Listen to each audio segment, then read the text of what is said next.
Hello everyone. आज का जो हमारा टॉपिक है वो है school internship programme SIP। B Ed second year में आप लोग जो है 4 मंथ्स की जो है टीचिंग प्रैक्टिस करने के लिए कहाँ जाते हैं? स्कूल्स में जाते हैं। ठीक है। अब जब आप स्कूल्स में गए तो वहाँ पे जाके आपने कौन कौन से काम करने हैं, कौन कौन सी एक्टिविटीज़ हैं वो आपने कंडक्ट करवानी है और साथ ही साथ फिर उनको जो है आपने फाइल्स पे लिखना है। तो आज हम उसी के विषय में बात करेंगे। ठीक है। तो अब जो है सबसे पहले हम बोलते हैं कि आपने अपनी फाइल में 5 लेसन 5 लेसन प्लान बनाने हैं अपने ईच पेडागॉजी सब्जेक्ट कि जो आपके टीचिंग सब्जेक्ट हैं या पेडागॉजी सब्जेक्ट हैं 2, है ना, वो उसके 5 लेसन प्लान एक के बनाने हैं और 5 ही दूसरे के बनाने हैं। मीन्स अगर किसी का जो है 2 पेडागॉजी सब्जेक्ट हिंदी और सोशल साइंस है ना, तो वो जो है क्या करेगा कि 5 लेसन प्लान बनाएगा हिंदी के और 5 बनाएगा सोशल साइंस के। अब आपको अच्छे से क्लियर हो गया होगा कि हर एक स्टूडेंट के 2 पेडागॉजी सब्जेक्ट हैं, तो दोनों में आपने 5 लेसन प्लान दोनों के बनाने हैं। पहली बात आपको समझ आ गई। दूसरी बात ये है कि आपने उसके बाद आपने क्या करना है? Observation and record 10 lessons of regular classroom teaching of teachers. देखो, आप लोग जो है टीचर बनने जा रहे हो, तो आप जब 4 मंथ के लिए 4 मंथ्स के लिए स्कूल में जाते हैं तो पहले आप लोग वहाँ पे जो टीचर हैं जो आपके पेडागॉजी सब्जेक्ट के अकॉर्डिंग है ना, जो वहाँ पे टीच कर रहे हैं उनको आप पहले देखोगे, उनसे आप सीखोगे, है ना। तो उनसे जब आप सीखोगे तो आप क्या क्या देखोगे कि उन टीचर ने कौन सा टीचिंग मेथड अपनाया है, उन्होंने यूज़ ऑफ टीचिंग एड किया है, ये आपने करना है। प्यूपल टीचर इंटरेक्शन, वो कैसे अपने क्लासरूम में कैसा उनका इंटरेक्शन था बच्चों के साथ, कैसे वो क्वेश्चन पूछ रहे थे, है ना, या उनका फ्रेंडली बिहेव कितना था, या हम बोलते हैं उसमें क्लासरूम मैनेजमेंट कितनी थी, शोर हो रहा था या कितने बच्चे आराम से सुन रहे थे, और कैसे टीचर ने अपना होमवर्क बच्चों को करने के लिए दिया। तो आपने जो है ये जो अपना कंटेंट, मतलब हम बोल सकते हैं फील्ड, मतलब अपने जो कॉलम है, कॉलम में इन कॉलम में जो फील्ड लिखे गए हैं, है ना, उनके अकॉर्डिंग जो है वहाँ पे टीचर को देखना है और उनसे सीखना है। ठीक है। और फिर अपने विचार कि टीचिंग मेथड कौन सा है, कि मान लो स्टोरी टेलिंग है तो आप लिखोगे कि मैम ने जो है स्टोरी टेलिंग जो है टीचिंग मेथड अपनाया, या उन्होंने जो मैम ने जो है ब्लैक बोर्ड पे क्या बनाया, कोई चार्ट बनाया, है ना, या मैम ने जो है कोई मॉडल दिखाया या कोई एक्टिविटी करके दिखाई, तो आपने वो टीचिंग एड में लिखना है कि मैम ने जो है यहाँ पे ये वाली एक्टिविटी की। उसके बाद उनका इंटरेक्शन का भी पता आ गया और आपको मैनेजमेंट का भी।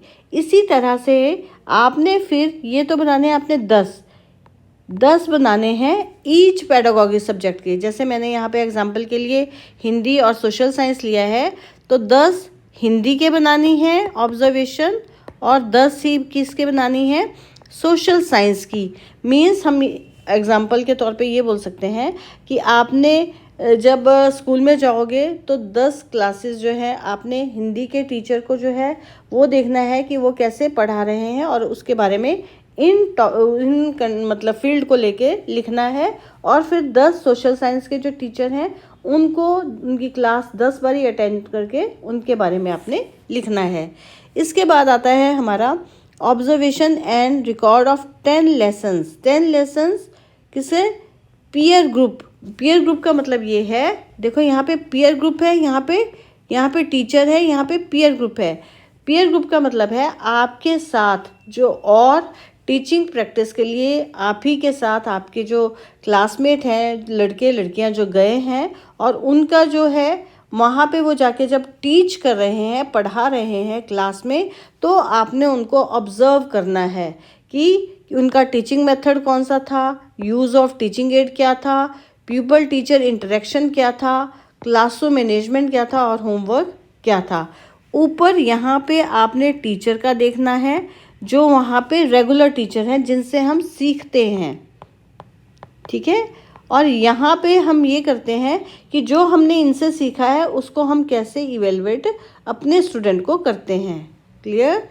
उसके बाद आता है critically analysis of syllabus text book of respective pedagogic subject. Means कि आपका जो पेडागोगी सब्जेक्ट है, जैसे मैंने यहाँ पे हिंदी या सोशल साइंस लिया है, तो आप या तो सोशल साइंस की किसी भी क्लास की 6 to 10th, है ना, सोशल साइंस की क्लास बुक, सोशल साइंस की कोई एक बुक, चाहे अपना ज्योग्राफी की होगी, चाहे हमारी जो है हिस्ट्री की होगी, चाहे सिविक्स की होगी, है ना, कोई भी, मतलब अपने पेडागोगी सब्जेक्ट के अकॉर्डिंग, लेकिन 6 to 10th क्लास की आप जो है बुक को एनालाइज करेंगे, क्रिटिकली एनालाइज करेंगे कि उसका फिजिकल एस्पेक्ट कैसा था, बुक देखने में कैसी थी, नेचर ऑफ कंटेंट कैसा था, ऑर्गेनाइजेशन ऑफ कंटेंट कैसा था, सिंपल टू कम्प्लेक्स था कि नहीं, कहीं ऐसा तो नहीं कि जो पहले चैप्टर आने चाहिए थे वो बाद में लिखे गए हैं, है ना, या प्रेजेंटेशन ऑफ कंटेंट कैसा था, बुक में जो है पिक्चर्स थी कि नहीं, अगर जो है ग्राफ्स हैं, ग्राफ की ज़रूरत है वो थे कि नहीं, स्टाइल कैसा था, इलस्ट्रेशन उसमें एग्जाम्पल दिए हैं, कितने एग्जाम्पल दिए हैं, रेलेवेंट हैं, है ना, एक्सरसाइज जो है वो कितनी दी गई है, सही है, तो और उसके बाद बिब्लियोग्राफी। तो इस तरह से ये जो हमारे जो फील्ड हैं इनके अकॉर्डिंग आपने जो है उस बुक के विषय में लिखना है, किसी भी एक बुक के विषय में जो आपकी पेडागोगी सब्जेक्ट से रिलेटेड है। उसके बाद है brief report of the internship school. अब आप स्कूल में जाते हैं, जब आप स्कूल में जाते हैं तो हम पहले तो अपनी इन्फॉर्मेशन, पीटी का मतलब होता है प्यूपल टीचर, अपनी इन्फॉर्मेशन लिखेंगे, है ना।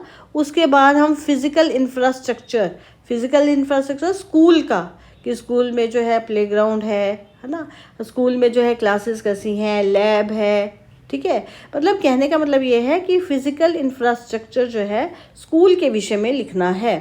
प्यूपल टीचर रेशो कितनी है, कितने एक क्लास में कितने स्टूडेंट हैं, है ना, टीचर जो है कितने स्टूडेंट को पढ़ा रहे हैं, pupil teacher ratio. Curriculum transaction जो है, प्यूपल टीचर इंटरेक्शन की, करिकुलर एज वेल को करिकुलर होता है जो हम क्लास में पढ़ते हैं सब्जेक्ट के अकॉर्डिंग, और को करिकुलर होता है कि हम डांस करने जा रहे हैं, हम पेंटिंग कर रहे हैं, है ना, मीन्स या हम जो है अपना स्पोर्ट्स के लिए जा रहे हैं, गेम्स खेल रहे हैं, तो उसमें जो है टीचर और स्टूडेंट का जो इंटरेक्शन है वो कैसा है, फ्रेंडली है, डिसिप्लिन्ड है, इसके विषय में आपने लिखना है। उसके बाद आता है हमारा prepare and use of teaching add. Teaching add का मतलब ये है कि आप लोगों ने जब क्लास में जाना है, क्योंकि 4 months के लिए आप वो जिस भी स्कूल में जाएंगे वहाँ पे आप एज ए प्यूपल टीचर हैं, तो वहाँ पे आप जितने अच्छे से पढ़ाएंगे उतने ज़्यादा आप सीखेंगे, क्योंकि हमने यहाँ पे लर्न करना है। तो अब क्या है कि आप जब वहाँ पे क्लास में जाके बच्चों को पढ़ा रहे हैं तो क्या है कि आप अपने साथ टीचिंग एड लेके जाएंगे, है ना। टीचिंग एड में चाहे आप मॉडल लेके जाएं, चाहे चार्ट, चाहे फ्लैश कार्ड, चाहे तो कोई एक्टिविटी के थ्रू उनको पढ़ाएं। हम ये भी बोल सकते हैं कि जब आपका फाइनल टीपी होती है, फाइनल टीपी जिस दिन आपका एग्ज़ाम होता है, तो आप अपना जो टीचिंग सब्जेक्ट, आपने जो लेसन प्लान बनाया है अपने पढ़ाने के लिए, उसके अकॉर्डिंग ही आप मॉडल लेके जाएंगे वहाँ पे फाइनल टीपी में पढ़ाने के लिए भी, ठीक है, जिससे जो है आपके जो है प्रेजेंटेशन भी अच्छी रहेगी और जो है आपने क्या कुछ सीखा है उसके अकॉर्डिंग आपके मार्क्स लगते हैं। उसके बाद आती है prepare a question paper. Question paper को हम बोलते हैं अचीवमेंट टेस्ट भी बोलते हैं हम इसको, ठीक है। या और इसके लिए आपने पहले ब्लूप्रिंट बनाना है किसी एक सब्जेक्ट का, चाहे हिंदी का, चाहे सोशल साइंस का। ये मैंने एग्जाम्पल लिया है, जिसका साइंस है वो साइंस के लेंगे, जिसका मैथ है मैथ ले लेगा, इंग्लिश है इंग्लिश ले, मीन्स कि जो आपके पेडागोगी सब्जेक्ट हैं, टीचिंग सब्जेक्ट 2, उनमें से किसी एक का आपने क्वेश्चन पेपर बनाना है विद ब्लूप्रिंट बनाना है। उसके बाद जो है आपने जो है डायग्नोस्टिक टेस्ट जो है वो लिखना है, आपने डायग्नोज किया है और उसके लिए रेमेडियल टीचिंग क्या दी है ये लिखना है। एक्शन रिसर्च, एक्शन रिसर्च की आपने एक मतलब ग्रुप को देखा अपने क्लास में कि इन बच्चों में ये कमी थी, उन आपने उसको कैसे सुधारा। जैसे मैंने एक एग्जांपल पहले भी लिया था कि एक्शन रिसर्च होती है, मान लो कि एक बच्चा है ना, वो बोलता है च को छ, जैसे चोटे, है ना, मैं बोलती थी छोटे, तो वो लिखता है चोटे। तो अब तुमने इसको ठीक करना है, तो इसके लिए आपने क्या क्या किया है, that is called action research. तो आपने ये सारा कुछ अपनी इंटर्नशिप फाइल में लिखना है। फिर उसके बाद है कि आपने वहाँ पे कोई एक एक्टिविटी जो है लोकल में करवाई, मान लो आपने ब्लड डोनेशन कैंप लगवाया या आपने कोई एग्जीबिशन लगवाई, तो उसके बारे में भी आपने अपनी एक रिपोर्ट तैयार करके लिखनी है। उसके बाद है कि आपने डे टू डे आपने मतलब अपने टीचिंग प्रैक्टिस के दौरान जो है डे टू डे आपने जो है रिकॉर्ड लिखना है, डायरी लिखनी है, जिसमें आपने लिखना है सुबह प्रेयर से लेके अपना शाम को छुट्टी होने तक। तो ये जो हमारे ये काम हमने जो है स्कूल इंटर्नशिप प्रोग्राम में करने हैं। जैसे कि ये हमारा बीएड सेकेंड ईयर जो हमारा कुरुक्षेत्र यूनिवर्सिटी का जो सिलेबस है उसमें जो है ये दिया गया है। तो अपने फाइल में जो है ये सब करना है। तो मैंने आप लोगों को जो है अच्छे से समझा दिया है, क्योंकि यही नहीं पता लगता कि हमने जो है फाइल में सेकेंड ईयर की जो SIP वाली फाइल है उसमें लिखना क्या क्या है। तो अब आई थिंक कि मैं समझती हूँ कि आप लोगों को अच्छे से समझ आ गया होगा। तो थैंक यू क्लास।